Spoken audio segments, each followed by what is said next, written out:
Hi everyone, this is Sam Enudi Podcast. Once again, we're going to be having another rich topic for your listening pleasure. Today, we're going to be discussing get rich quick syndrome.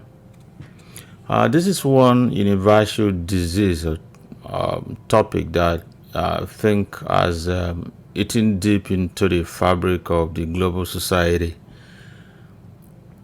And I think it's time for everyone, all of us, who cherishes hard work and the tenets of good over evil to speak up and join hands with global readers of this cankerworm of get rich quick syndrome and their collaborative enablers. It's not easy. It's like the drug cartel. They are strongly connected, using their stolen wealth to penetrate even into the most country's highest level of governance in most, say, developed countries, I could say. It will be highly unfair to begin looking at just one tiny country somewhere in Africa as being responsible for scamming people all over the world, when it's now very obvious that almost all countries of the world are deeply involved in one form of stealing and scamming innocent people worldwide. In the United States, for instance, a recent study revealed that an average person receives 3.7 scam calls and 1.5 scam texts daily, leading to over 90% of Americans screening all unknown calls coming to their phones daily. Unfortunately, blocking the calls numbers do not help most of the time. Most notable government at the highest level in Europe and Asia and other smaller countries has been tied stealing by hacking into prominent government agencies, also utilizing malware. During tax season, for instance, in the United States, so many phone calls purported to be from the IRS, whose accent sounds of Asian persons, keeps our phones blaring continuously throughout the season, harassing people who owe the tax agency to pay up or be penalized.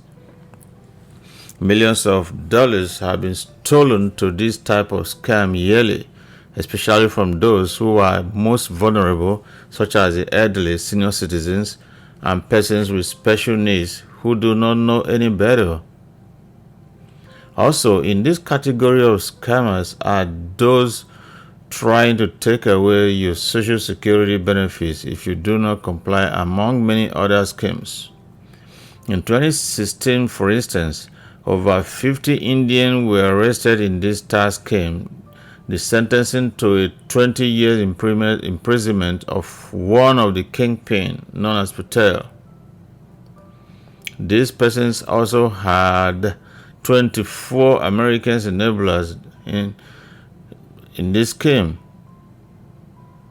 Mero, for instance, an American, was sentenced to a very long years in jail for Ponzi scheme get rich quick syndrome.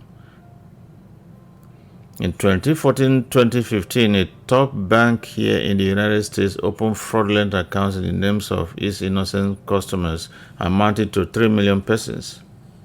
The good news is the United States parades an array of richest people in the world who had worked hard through creative projects and creative ventures, and with their God-given talents has risen to the top, becoming the richest people in the world.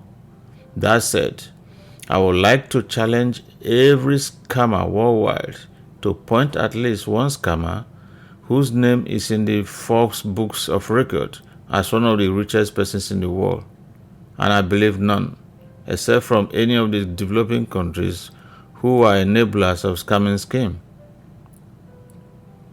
That suggests that get rich quick syndrome does not add value to our lives. It only succeeds in destroying the perpetrators or those who indulges in self-destructive behavior of stealing and scamming innocent people, because when you get caught by the United States, you will go to jail. I agree that those who indulges in scamming do receive instantaneous gratification. But remember that such wealth hardly stand the test of time. They are always short-lived. because the beneficiaries never thought about the implications but are seemingly basking in daydreaming euphoria. We could all do better by improving ourselves, especially when we are opportune to live in a country where it's not difficult to make good living if we work hard and, of course, respect the laws. Thanks so much for listening. A word is enough for the wise. Thanks again.